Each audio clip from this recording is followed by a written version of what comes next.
Okay, so we're just going to turn up the volume real quick so I can hear myself. We're going to unbox this K160. So it's going to be a newer variant than the K60, not only because of the bigger number or the color, but I think the release date as well came a few years after. I don't really know a lot about these headphones, I'm not going to lie to you. Like, as much as I am a K240 lover, like, I love those headphones so much. These are going to be one of those AKGs that I don't really know a lot of. So if you do, don't be scared to make a comment down below and help a few of us out who don't know jack all about these things. So, beautifully packed. Thanks again to Nordstrom for helping me get these into collection. And oh my goodness, man. Whew. So the design of these, we now have some metal compared to the plastic that appears on the K60. Everything here is all plastic. Everything. Here we have pads that are actually in better shape. I actually have faith that we might get a better seal with these on. Still 2 times 600 ohms. That's something I forgot to maybe mention in the previous video. These are 600 ohm headphones. We do have 2 of the labels for right and left. I'm super happy about that. All plastic except for this right here, which seems to be like a machined aluminum. Has a little dent in there, and it's kind of sad, but that's okay. Same over here. Has the AKG logo as well. Interesting, interesting. The original one didn't have the AKG logo. It was just AKG. I think that is the old, like really old logo. We have a better cable on this. Now, I question whether or not this has been recabled, because that sometimes can happen, but I think this might be the original cable, because this cable head is actually it's the same looking design as it is on the AKG monitors, the sextets, and also the DMs. Same head. So I actually might be confident that this is the original cable. This detachable plate, this like back plate. The pad's a lot more thicker, and it has this like design, a circle, 5-hole circle design, which is a super duper interesting indeed. But it looks like it's the same plate design, just a different color, just black. And same thing with the driver. The driver circle looks exactly the same diameter.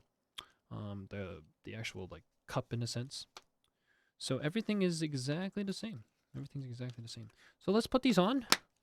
600 ohms. I left the volume the same on the Valhalla and also on the Magni 3. So 600 ohms. Let's see if it can power these.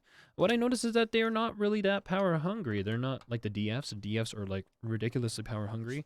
On the monitors as well may require quite a bit of power.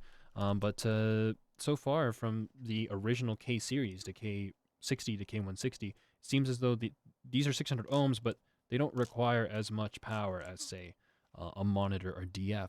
So we're going to give a listen to these, and I'll be right back. And we might also do a pad swap if we need it. And what we're going to pad swap to is actually these gel-filled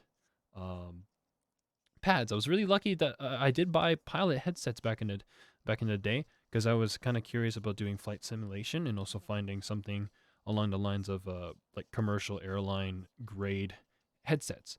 They were trash, and also the adapters. You need to buy like a $100 or $70 adapter just to use the damn thing on the PC. So I was thinking like that was actually a waste of money. But what wasn't is the pads. These are fluid-based pads. Could just be air in here, not liquid maybe. But these are like really brand new. So if anything, I forgot I had these. I'll put these on. I'm also gonna try the Dynamic pads, these little foam inserts on the K160, and give that a try with and without. So wish me luck. I'll be right back in a few minutes. So the thing is, when you start a video like that, that's going to be like, whoa. But definitely one of the most noticeable things is that these really need either EQ or a tube. these definitely do not have the sound of the K60s, which I think is very interesting. To word it that way. Um, they just don't. They just don't. And it's a very weird tinny sound. It sounds almost like it is. Yeah, it's like a tinny sound. Like you're in a bubble. I don't know if it's because of the phase. I've tried different pads so far and it hasn't fixed anything, but these definitely don't have the body and the feel of the K60 in terms of sound. Build quality though, again, it's an AKG. These typically tend to last quite some time. If anything, this just feels a little bit tighter, like in terms of like the tolerance and stuff. I would definitely not want to sit on these, but these definitely have held up the test of time a lot better than the K60s. The pads actually, I did switch. I did end up switching them. These actually brought my ears closer, and it didn't help. And then I tried to have these on, and it's just not. I think that really doing a pad swap for these are not really effective, but the pad swap for the K60s are. So I think that for the K60, mechanically, the mechanical acoustics, physical acoustical changes that you can make to these can really drastically change the sound, and the amplifier may not have as much of a desired effect as compared to maybe throwing it on a K160. I think the K160 has a better time when you give it a nice amplifier for it to be powered by. So I think that's something to keep in mind. These definitely are not um these definitely are not broken. There's just something really, really weird in terms of its sound that I'm not really fond of. But I would say I would say under the right amplification conditions, like again throwing it on a tube, even though this is the Valhalla and it's not something too crazy, I would say that even running it on the Valhalla, it sounded really, really good. Um, a good example of this. Oh, by the way, the way I'm comparing it, like in terms of sound, my reference is to K60. So like comparing it to like they're head to head. So the K60s, tubed or not, sound very clear and have a very it has a very distinct forward nasal quality about it that is still prominent in the K160. But what's really interesting about the K160 is that it just doesn't seem to really be at that level. It has the nasal quality, but then everything that's bad that comes with that, which is this kind of like thinning of all the other sounds. And it's not like it's like a nasal forward, it's more of like a nasal veil that sort of washes out all the other colors. If you were to think of it, it's kind of like a very bad black. There's a bad black in the midst of this all. I was thinking it could be volume, but I put the volume to the loudest I was comfortable, and it just didn't really change much in terms of its sound. Nothing at all.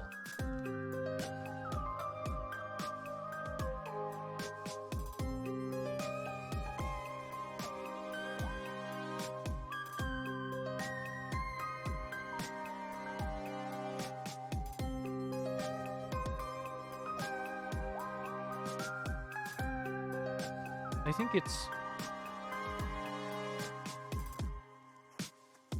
there we go.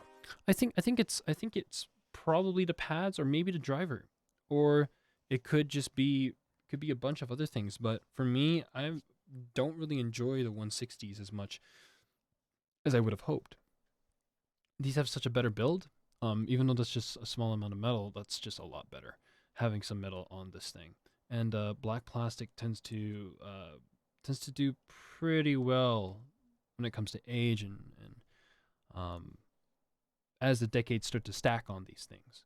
Um, I would say though, it's a piece of history, broadcast standard. It's something that I am more than happy to still have in my collection, but it's definitely not one of the headphones that make me. I wouldn't want. I wouldn't want to reach over for it. Like if I had two headphones left in my collection and I had to reach for something that I wanted to listen to music with, it would most likely be like it'd be the K60s. But then even then, the K60s, their age shows as soon as you start to compare it to something like the DT990s. These just sound a lot better. So thanks for watching. I really hope that you guys enjoy, and I'll see you guys in the next one.